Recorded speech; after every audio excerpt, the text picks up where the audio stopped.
Well, welcome to another segment of the Grassy Knoll on this August 16th, 2006. This is Biz, and we have with us a woman to whom we will refer as Mauri. Her website is reflectionsinthenight.com. And Mauri, I want to welcome you to the Grassy Knoll. How are you today? Oh, I'm fine. Okay, well listen, we appreciate you coming on. We know it's not that easy for you, but understand this also, that we've had Kathleen Sullivan on and Lois Einhorn, and I don't know if you know this or not, if we talk about this at all, but Dr. Ellen Lachter out of New California in San Diego is aware of who you are and is very much a supporter. So, yeah, I mean, what you're going to tell us today resonates quite a bit with what others' experiences have been. None of them are really necessarily all the same, but you don't have to really prove anything to anybody out there, because they've been well aware over the years that we do treat this subject, and it's one that I think is probably the most unsettling. And but that's the way it is. I mean, it's the truth that goes on. So thanks very much. I know it's not easy for you, and I appreciate you coming on. Okay. Why don't you tell us a little bit about your background? Now, they can go to the website, reflectionsinthenight.com. Plenty of information around there. But why don't you give us a thumbnail about your experience as far as growing up? Well, I was born April 30th, 1941 in Cedar City, Utah. And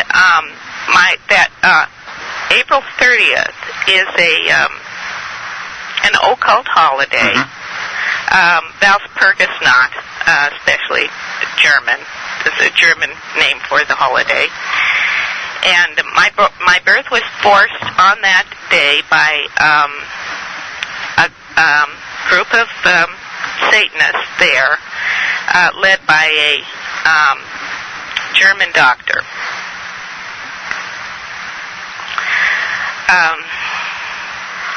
This is the first time I've had a little bit of trouble.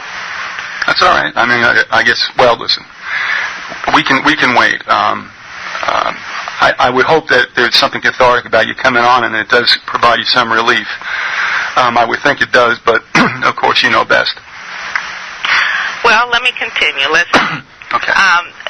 If you go to my site, you'll see that they used me for lots of ceremonies, and what their intention was to use me for sacrifice. Before they actually did attempt to sacrifice me, they used me.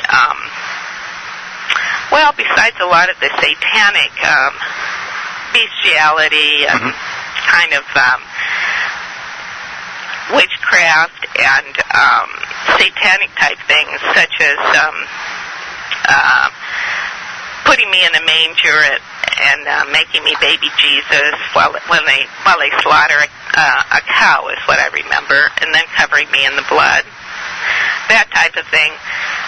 Then right before they were going to sacrifice me, they started having different people in the family and in the town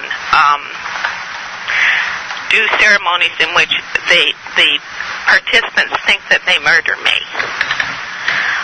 They do a number of those, including putting me naked in a pan, like a roasting pan before Thanksgiving, and then telling a group of children. But there seemed to be quite a few people in this town that were in this, that they were going to roast me for Thanksgiving. And in these ceremonies, they don't really tell me that they're not going to do this. So when I remember them, it's pretty awful. I remember a lot of the memories come up where my bowels let go, because I think they are going to kill me. They had my brother shoot me, and my sister, they blindfolded her, and she was supposed to cut my heart out, and they gave her a pig, and I think they used pigs quite a bit, and I think she cut the heart out of a pig. But the actual thing that they did the ceremony where they actually did attempt to take my life was on Halloween. How old were you at the time, Mauri, when that happened? 3 and a half. I was born in Valparaiso. They're 6 months apart. I was 3 and a half. Because, they celebrate these. I guess those are kind of like Celtic holidays. Right. I think that this group developed into, this is the Church of Satan, seemed to have some direct contact that developed out of this. This is like 1941, but I seem to follow the groups that finally led to the Church of Satan. And in the Satanic Bible, it says that they worship 3 main holidays. One is your birthday. Well, that is entirely true. My observation was they only celebrated the leader's birthday. That was my observation. And Halloween and Valparaiso. And they kind of make Valparaiso the main holiday. I think this is really, so that means that the Church of Satan, I think, really comes out of a German branch of this. Was there anything, now this was, did you say the town was Cedar City? Cedar City, Utah, right. Was there anything unto that area, that lent itself to the situation? I mean, was there some kind of magnet there for where these people could work out of there as a hub? Was there something about the area? Well, yes, I think that's a very big hub. It had the train went through there. This is 1941. Today it has an airport that comes into it. It's right on the edge coming into all the desert where they do all the military. I'll think you up both sides if you go out farther in between that and the Mojave Desert. And there is some there. The Mormons don't like to say that they were fairly heavily infiltrated, but they were.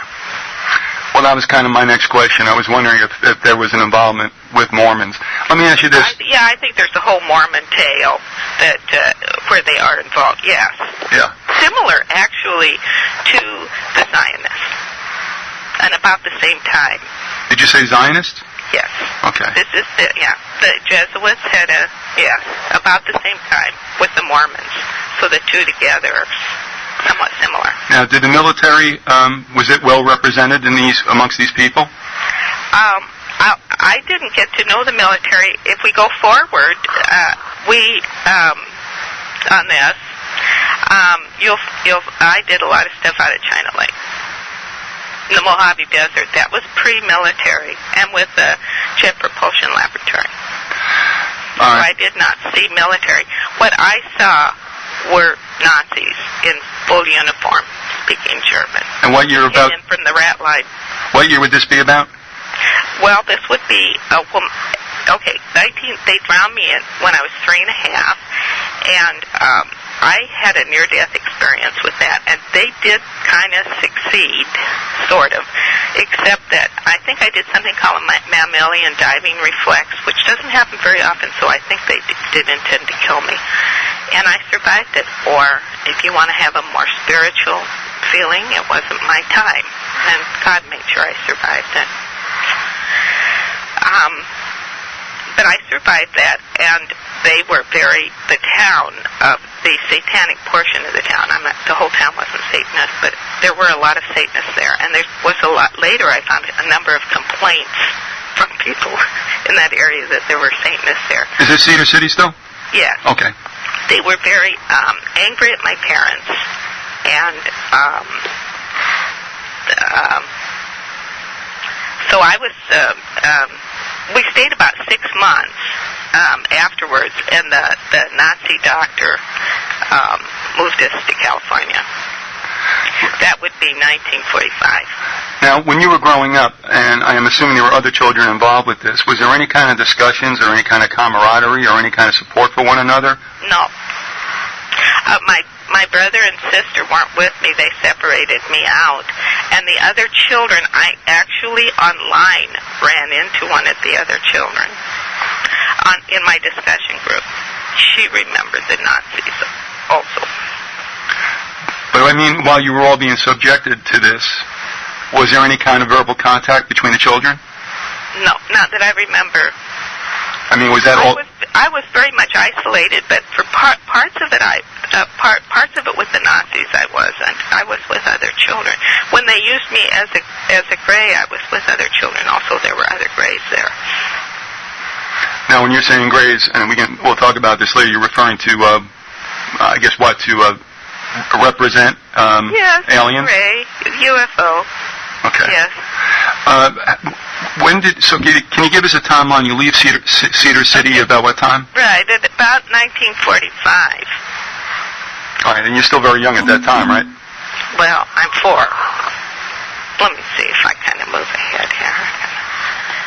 I didn't know that was going to get to be that hard for me to do. Okay.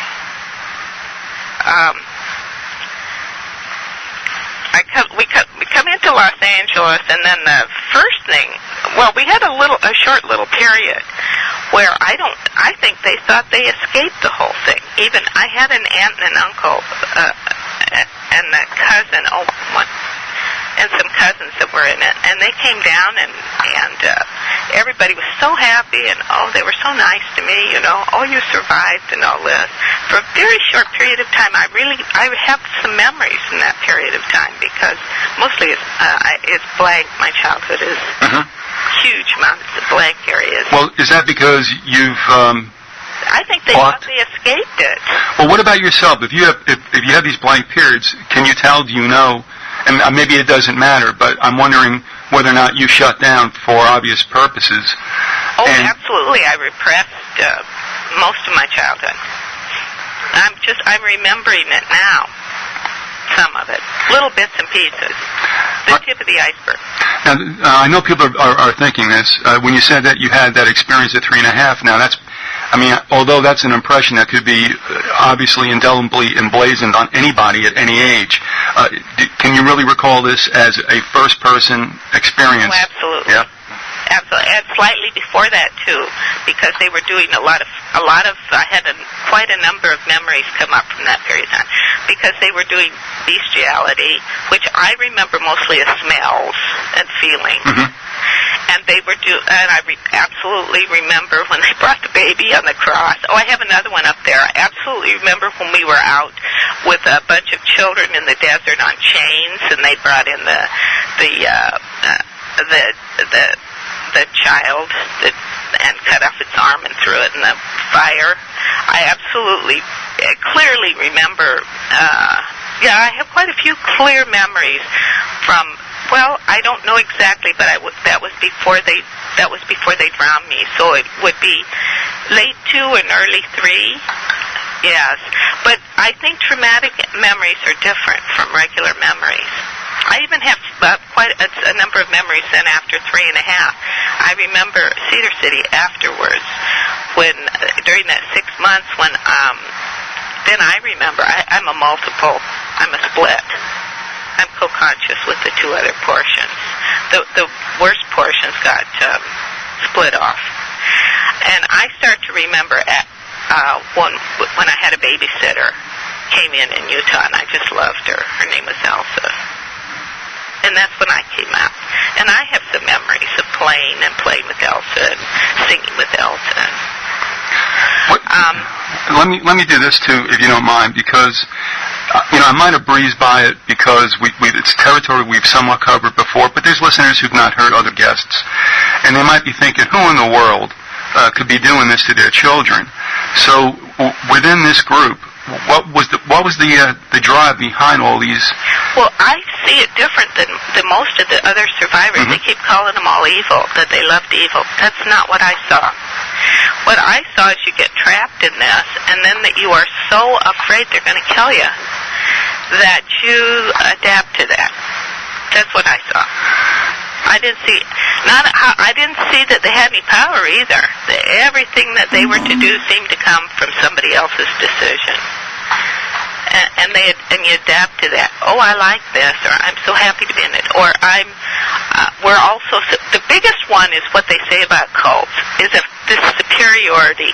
We're superior to everyone else. I did hear a lot of that.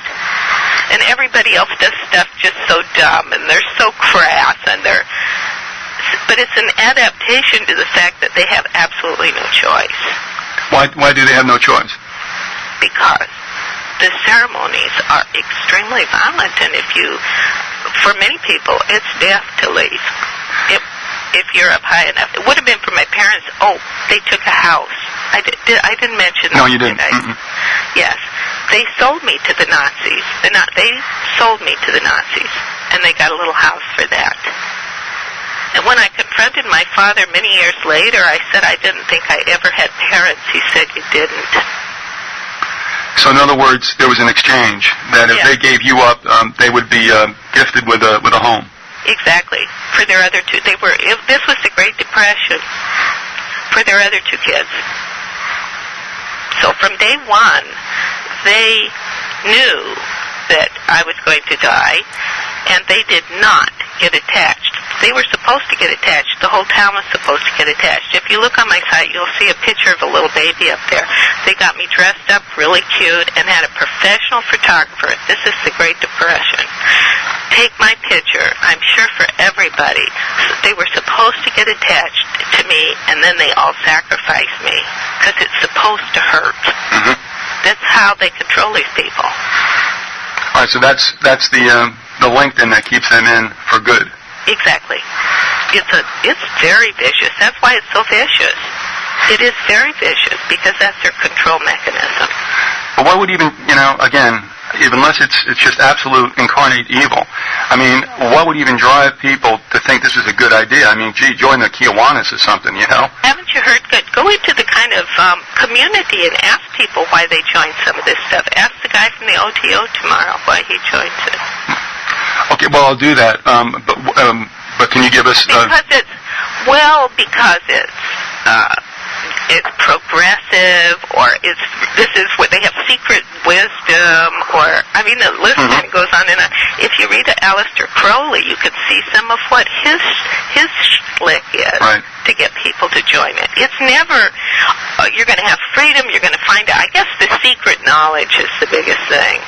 But in my parents' case, it was money. There's no question that it was. They went in and they just rounded up in Utah because of the Great Depression. And so they literally made a deal with the devil. Right. Right. Exactly. That's the way I see it, too, a pact with the devil.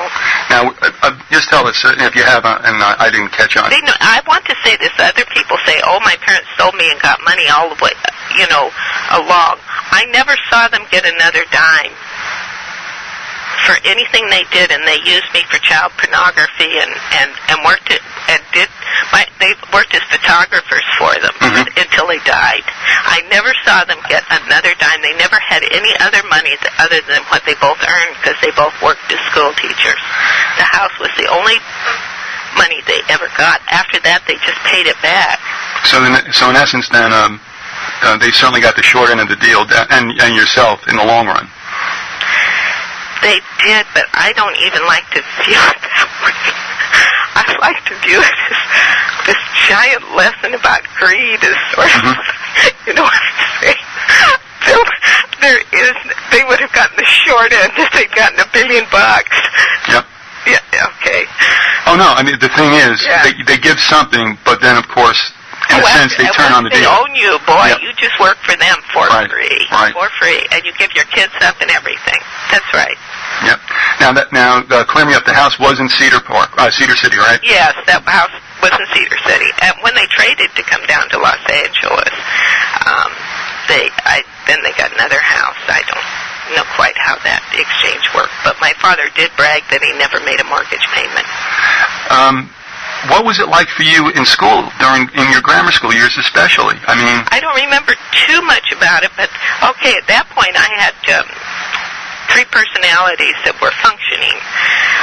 The first personality, which is the core, is extremely autistic. Oh, and that's another big surprise, is autism in the cult. My core personality is just absolutely autistic because they really did brutalize me. And I've heard now a number of mentions out of the cult people online and other places, including Savali, that they create autism. So I am wondering how much of this big increase in autism, has anybody ever invested how much that might be due to psychological reasons? I was absolutely an autistic child. Mauri, you raise a very good point, but you can imagine the pharmaceutical machinery alone that causes some degree of this, obviously through vaccinations, they're not being cracked by the truth. So, can you imagine anything bigger and more powerful than that? How in the world will anybody ever get to scratch that iron surface, Yeah. I would like to mention that, though it's kind of a tendency toward autism runs a little bit in my family. Then the next personality is Kitty, and I have become, I thought I named her Kitty. They all use my given name because I'm really just a split. They're all me. I don't have different personalities, but they are definitely dissociated personalities. Is Kitty, and I thought I named her that because Kitty has claws and she's more aggressive, whereas Baby is just totally autistic. But apparently Kitty is a really common name to give the beta sex slaves, so that may be where it comes from. All right, do you want to describe it? That's the next thing we did. The first thing we did when we came to California, when they finally realized, we haven't escaped them and they still control it, right, is they used me for child pornography photographs, which my parents did, and my partner was a very attractive man from the William Mortensen studio in Laguna Beach. Yeah. So I have a little bit of proof from that because I have a few photos that look like they're up to no good, which they were. I also want to say, an hour is sometimes not enough to cover the kind of ground we have to with you, Mauri. So we can tell people that they can go to that website, reflectionsinthenight.com, and there's a whole wealth of information there that will probably answer a lot of people's questions, which I'm sure they're going to have after we're done. Would you agree that that's a good place to go to? Yes, I did want to put this information out, and I kind of, since I saw the cult a little bit different from a lot of other survivors, kind of wanted to put out a little bit how I saw it too. I'm sure, give it a little different perspective. Okay. Now, you had mentioned if we can go to what was taking place in California. Okay, what was happening in California, and then all of a sudden, they were kind of happy they had me, because they had the rat line come into the Manhattan Beach area, and they needed children sex slaves because they needed a child sex trafficking. That's the word they use, but we weren't just trafficked to anybody. We were used specifically for a purpose. And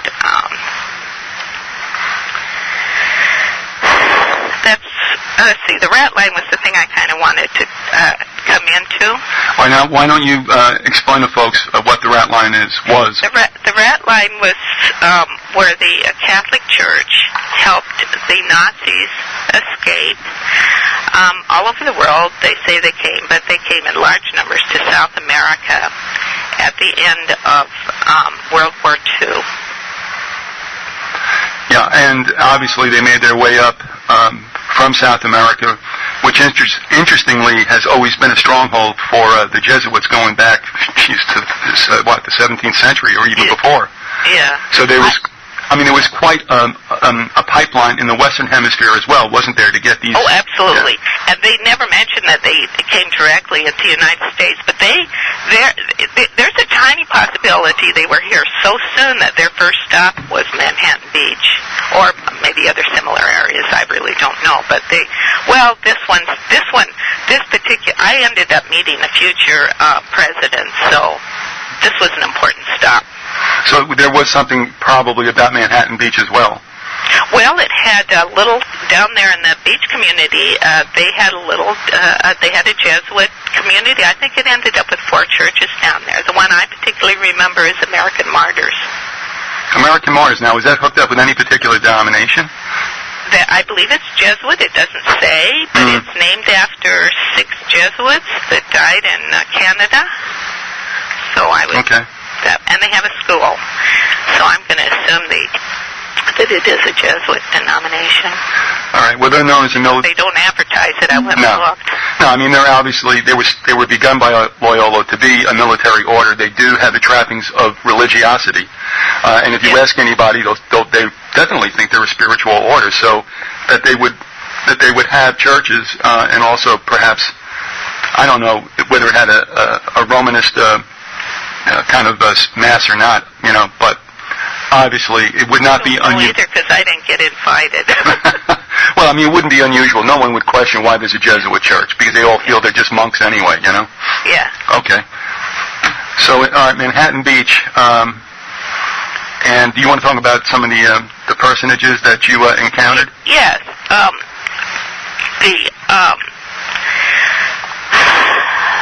Let's see. I have a couple of memories with the Nazis and how they were very.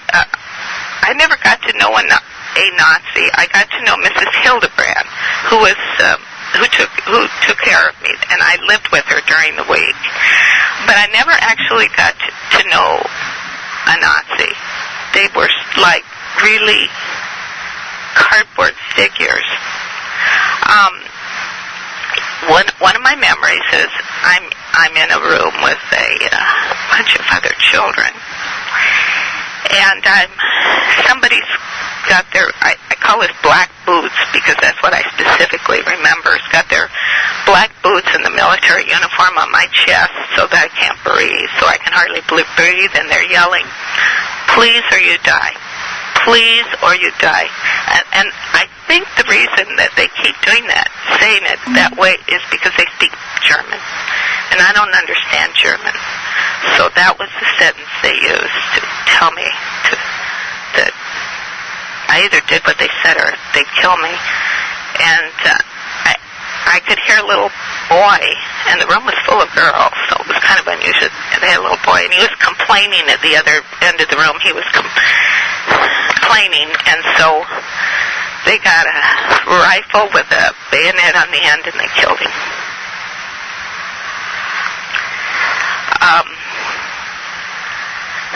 Let me see if I can go through these names. Let me do this too at this time.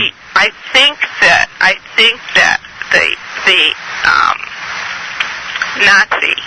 I went through the pictures and I recognized some of them. I think the Nazi that did that was Heinrich Müller. Mueller? Who came with Bormann, yes. And I remember Bormann too. Bormann was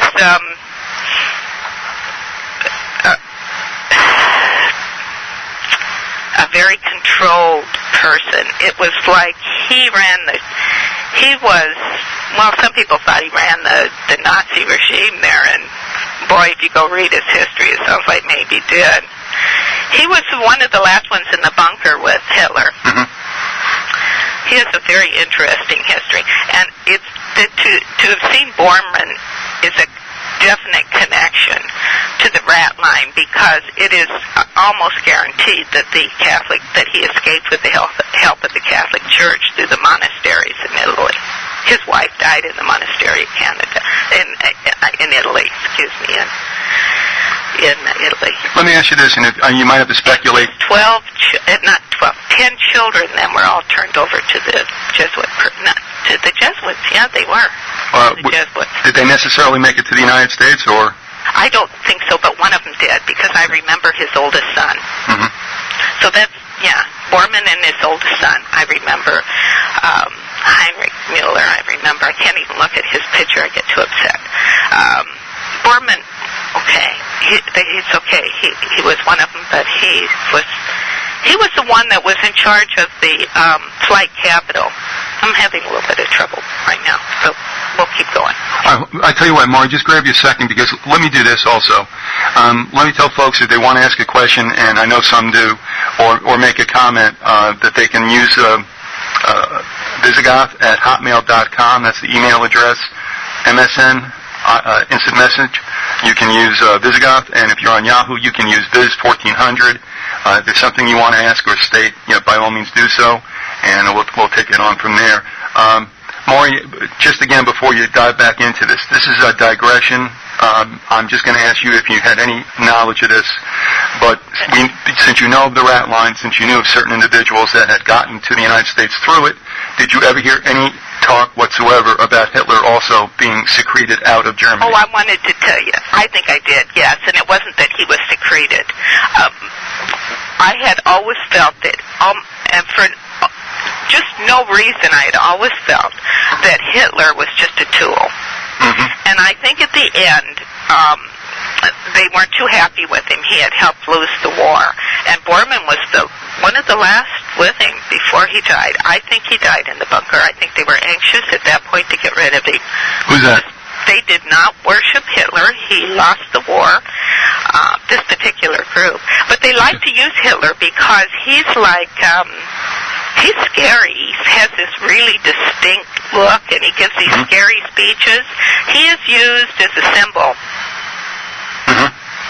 The other one that I think I saw a snuff film, Himmler. I think not only did they kill Himmler, I think they filmed it. I could be wrong. Mm-hmm. This is the memories of a child, but I think I saw a snuff film of Himmler because that's what they showed. I'm going to get into that in just a second. Okay, but let me just... I think they pulled his teeth out while he was still alive and tried to skin him and stuff, and they filmed it.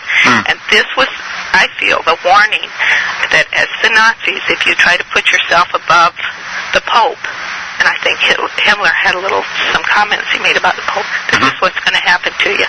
So this is a little different from what they like to project. All right, let me just clarify. You believe Hitler was executed in the bunker? Yes. Okay. This is just from the way they talked. Okay, I don't know anybody said that, although the man that would know I was there. Bormann was there, and I did listen to him talk. Oh, he spoke German, though, but for some reason, this is the impression I get. Maybe Mrs. Hildebrand, she liked me. She may have talked to me. I don't know. Yeah, I think she used to talk to me and tell me what things that she felt, how sad things were, and how they were losing their culture. And yeah, I think I got a fair amount of information from Mrs. Hildebrand. Okay, so they did not worship. Well, we won't say that. You know how that you think of the neo-Nazis? No, these were cool guys, and they obeyed their superiors. I see them more as the way they seem to me is more like the mafia.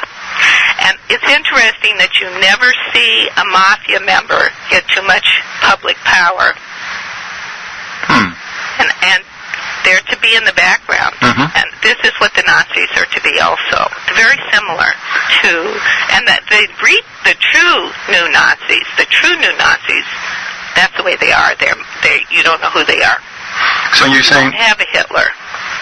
So you're saying the Nazis maintained a certain military protocol. Right. Secret. Oh, absolutely. Now and I think they still exist. Now we're all familiar with the statement neo-Nazis, but I think what you're telling me that there are for real, not skinheads, but there are those who are keeping the Nazi tradition going. Right. And it's very similar to the mafia. I'm wondering That's the way I see it. They work together. The mafia was also there at Manhattan Beach. Okay. I'm sorry. Might we assume, though, or maybe can you speak to the fact that this, shall we say, Fourth Reich in a way? Yes. Do you believe that some of these individuals have found their way into far-reaching corners of government? Oh, absolutely. But in ways, I'm going to discuss a little bit what I see this is a little bit what I want to do, how I think the hierarchy is. Okay. I wanted to implicate the church. It's taken me I've always been very upset with Catholic churches. Here's what I think that I saw down at the Catholic American. They did most of their stuff elsewhere. I have quite a number of memories in a local Protestant church that are pretty awful. They killed a baby, and they did a lot of bad stuff in there. But down at the American Martyrs Church, what I think they did is they had the Nazis down there, and they had a lot of kids. and they had films of the Holocaust where they're torturing Jews.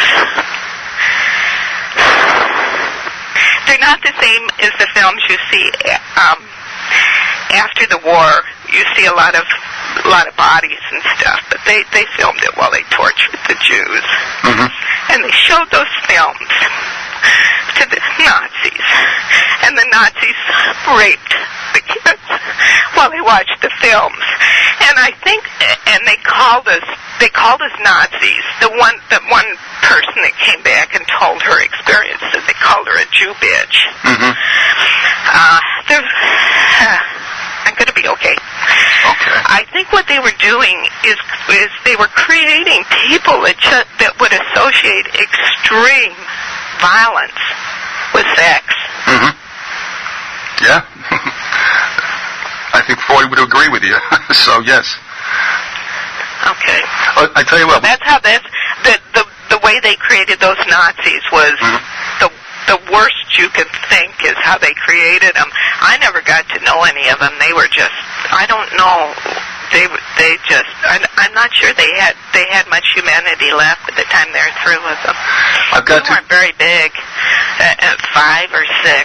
5. What's that? Even 4. That's how old the kids were. Yeah. I got 2 questions for you. Would you be willing to try to address them? Okay. Okay. This is a while ago, so this kind of brings us back into the first half of the show. And the listener is wondering whether you know, obviously it's got to be within your realm of experience, or maybe even what you've heard, that if any of the members, say up in Cedar City or in California, if any of them got caught in, let's say, any criminal activity, did the group have power enough to make sure that there was no conviction or going through the court system? Well, right now they own the whole court system.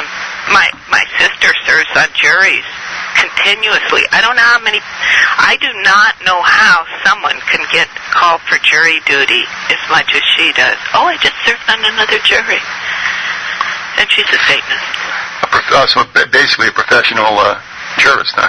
Right. Somebody should look into that. When they keep using the same people over and over again. And beyond that, any comments about the judiciary? Well, I think Los Angeles, they've been there such a long time. They've been there a long time. Sue Ford or Bryce Taylor of Yes. Thanks for the Memories. Okay. We knew, I predate her, but with the same people. Well, obviously when you... In that area. Anybody who's not... I saw some of the same movie stars. Well, anybody who's not aware of what she wrote, would you mind telling us what the nature of the book was, Thanks for the Memories?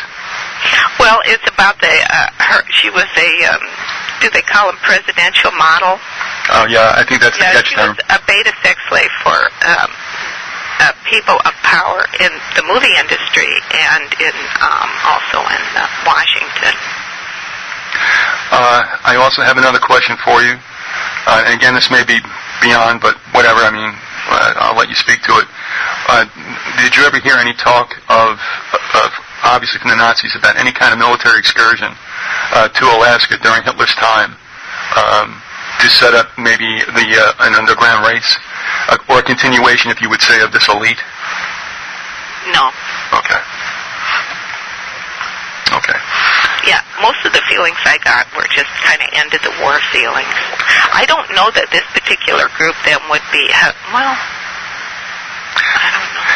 don't know. They spoke German, most of the ones that came across from the rat line. The 2 that came a little later spoke English. I have 2 other famous ones, Mengele and Eichmann, and they kind of came together. Now, Mengele went on to be a famous programmer here. Did lots of Mengele sightings. Lots of survivors remember Mengele. That would be in California? Yes. What was I going to say? Oh, they went down to South America, and I think they with the flight capital, but they may have been into drugs. I think one of your guests mentioned that, Borman in the drug industry. I think that would be more what they would have been into, would have been, so I'm not sure they would have been involved in the Alaska situation. Yeah, well, something's going on there, and we try there's another show somewhere down the road that something has to be looked into. This listener happened to mention Alaska. We're wondering about Antarctica because something's shaking down there. There's no doubt about it. And I think Hitler had a fascination or a preoccupation with that down there as well. And Orwell suggests that in the book 1984. Oh, I'm sure they're there. And I don't have any information. Yeah. Okay. One other thing, though, too. Did you ever hear, and this may have been too early, about any goings-on in the retreat that we now know as Bohemian Grove, above the bay? No, but I don't know whether it was too early or not. They've been there a long time. But I do keep up with the survivors, what they have to say. And they apparently use that grove all year long as a place to go up and abuse people. Yeah. Shall we say program them, because their Bohemian Grove comes up on the group, with your groups that you get on. It comes up a lot, and it's not just males. They're mostly females. They do take the female. The most dangerous game and that kind of stuff. They apparently, it must be blocked off someplace, but they apparently do that at Bohemian Grove, even when the elites aren't there. Are you aware? It's mentioned a lot. Well, did you read the Franklin cover-up? Yes. Okay. I mean, there you have accounts from at least one male, obviously Paul Bonacci, about what he saw went on out there.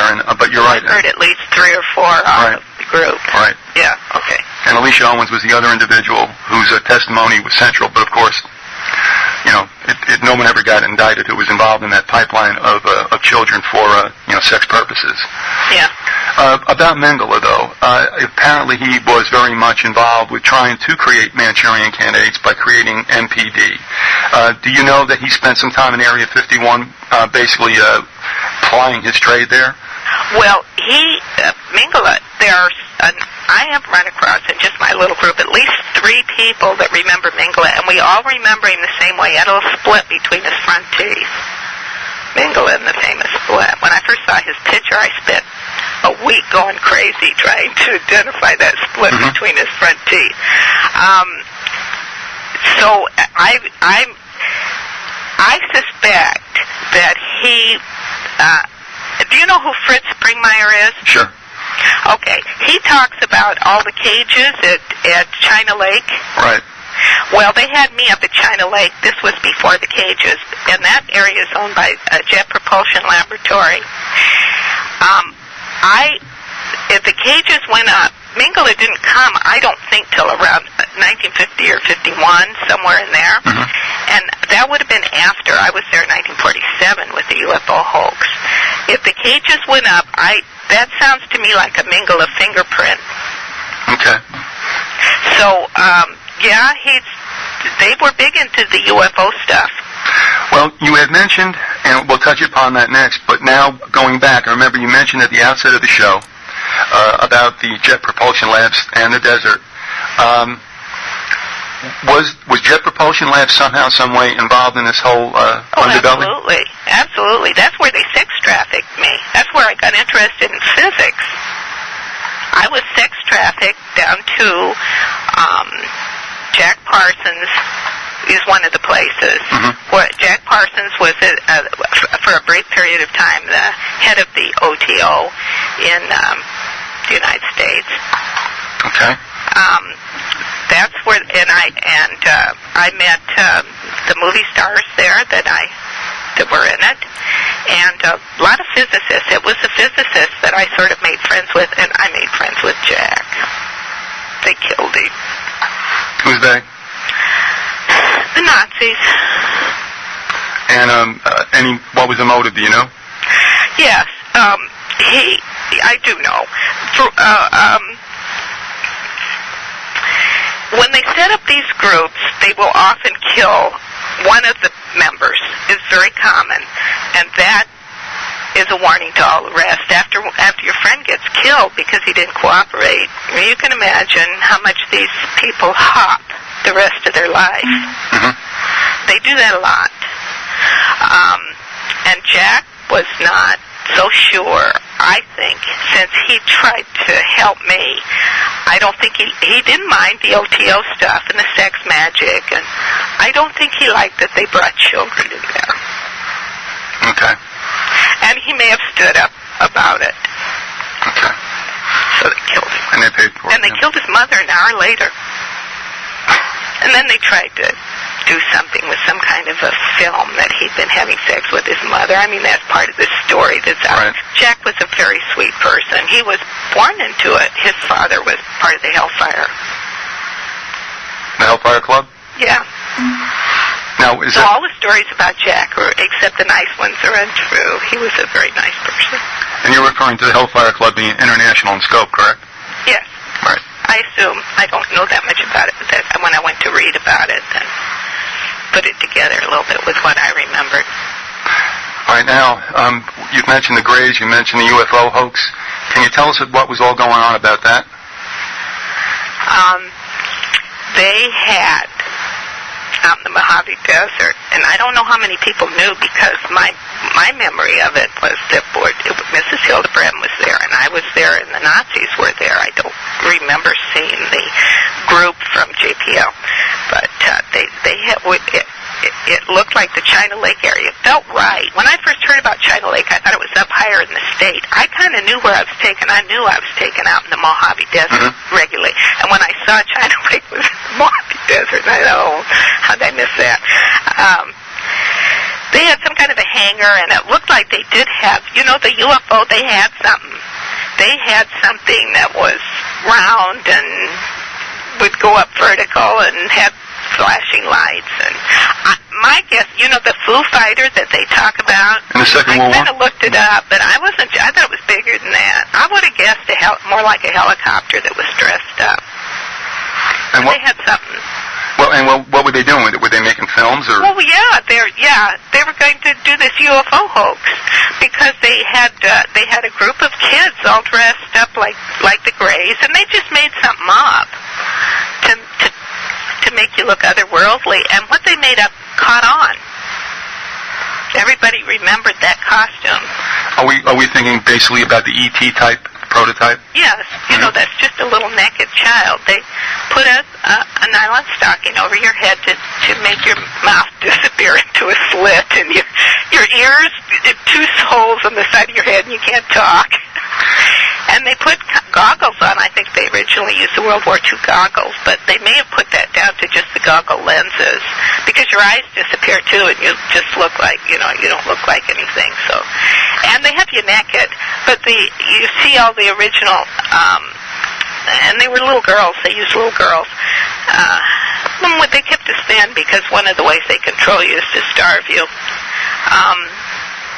But you see all those original pictures, and they're all naked. Boy, I remember being cold. Is what I remember. They kept us naked out there in the desert, and it's freezing cold a lot. I just really remember being cold. Were you out there for days or weeks straight? I have no idea because I have no idea. All the memories haven't come up on that. I don't know how much they used me. I just have some of it. Something may come up later, and I don't know. Well, during your lifetime and during your obviously memory, we had Roswell. Can you shed any light on what we know about Roswell? Well, I get a little upset when they say that when they say, oh, they caught the aliens and somebody died, then I start to get up thinking one of my little friends died, I don't know. They didn't care whether we died or not. But do you believe that the whole Roswell situation was an extension of what you experienced? Yes, I think it was the same period of time. Well, there's no doubt, obviously, that there have been crafts that can do what we claim UFOs can do, because obviously it does happen. We've all seen things. I don't know what it means in the big picture, but obviously these anti-gravity crafts were around for some time, and you can attest to the fact too. Were they not around in the late 40s? Yes, they started this. They started this right. Out of JPL in that area. That was started very soon. Well, I remember being there. I think 1947. I think that's about right. I think that I was about 6. I think that I felt about 6. So they were real busy out there. They had all of a sudden the Nazis were in there. They'd gotten they now controlled the group of physicists at JPL, and So they owned it. Have you, Mauri, written this in toto in a book? Yes, part of it. I'm doing that. I'm going to do it. I'm working on another one about the rat line right now. Right. Now, this stuff is in a book. Yeah. Are they for sale, or is it something that can be read online? Yeah. They are for sale? Yeah. Okay, and people can access that by going to the website. Is that correct? Yeah, and it's just up on Amazon.com. And it's on Amazon as well. Yeah, that's what it's. All right, and the title is Reflections in the Night. Okay. Duh. Yeah. No, all right. But you can finish up if you want to too, because I also want to ask you how long that you've been, recovering and coming out with this. Whether there was a moment then when you turned the corner and said, "This is what I'm going to do." But if you want to, when I started remembering it, about 13. How many years ago? 15 years ago. Oh, I want to say something about the levels on this, on the of what I saw on the levels, because it was different. Okay. Mrs. Hildebrand used to like to look at me and tell me to be a good soldier, and she did that a lot. And so I have to assume that Mrs. Hildebrand viewed herself as a good soldier. And when I looked up on the Jesuit, she was a Catholic in the background. Mm-hmm. When I looked it up on the oath, the Jesuit extreme oath of induction, the word soldier comes up 3 times. Mm-hmm. Faithful soldier of the Pope, fellow soldiers of the militia of the Pope, and the soldiers of Jesus Christ. The top levels that I saw, that's the way they saw themselves. That would be the Jesuits. That would be the Nazis. That's the way they saw themselves. Mm-hmm. They didn't see themselves as going to hell. They thought they were a part of a wonderful, especially Mengele. Oh, he was going to have this. He was going to save the world. Mm-hmm. That's the way he saw himself. And the mafia. That's the way they see themselves. They do not. Okay, that's the first. I consider those the top level that I saw would be the Jesuit priest, because he was telling those Nazis what to do. When you can tell Nazis who kill people in huge numbers what to do, you got power. So he would be the top, and the next level down was Mrs. Hildebrand, the Nazis, and the Mafia. And they saw themselves in the light of this religious light that they're going to save the world. I think, one world order with Catholicism really is the one world religion. Well, I'll tell you what. You come down from that, and you have a very different view. What I saw then at the top occult levels, there was a mixture. Some of them who knew who was in charge, and many who didn't know who was in charge. And when I got down at the bottom, which was my family, I guarantee they did not know, and many of them were hugely anti-religious and anti-Catholic. So the knowledge of what's going on as you go up and down the hierarchy is very, very different. And at the bottom level, I think they intend to, when they decide they're going to save the world from a lot of these groups that they've created. Oh, we're going to get rid of witchcraft. Oh, you need the church, and because there's all these witches out there. Mm-hmm. You can see the dupe system as you look up and down this, but not. Depending on where you are, some know what's going on, most don't. No, but you bring up a good point about this the oath of the Jesuit order, because it is vicious, and like you said, they use the term soldiers because Loyola saw them as being a military outfit in charge of restoring the nations, obviously, that went with Protestantism. And we see, again, their strength and their control to this day. And you're right. We're no stranger to that kind of information. I have one more question for you, Mauri, if it's okay. Yeah. Someone has asked, did you ever experience or see any manifestations of what you would call spiritual beings? Something truly otherworldly, perhaps. Well, you mean my guardian angel? I don't know. I don't know what the individual has in mind as far as that. I never saw a demon, we'll put it that way, but no, abused children often get to know their guardian angel, and I certainly got to know mine. I had a lot of out-of-death experiences, or a lot of out-of-body experiences, and she's part of the white light, and she was there on a regular basis. Somebody else wants... That kind of got me through. I definitely believe in the other side, etc., having had a near-death experience. And okay, and the other person would like to know what's your take on Jesus Christ? If you go to my website, you'll find that I read and quote the Gospels a fair amount. I was going to put some of... and you'll find that also in my book. I was going to put some of those religious feelings, because they have to do with the problem with the church, in my next book on Ratline. I think there's a big in my analysis. I do analyze the Catholic Church a little bit, and how it deserted. I thought it was I was not raised Christian. I was raised atheist.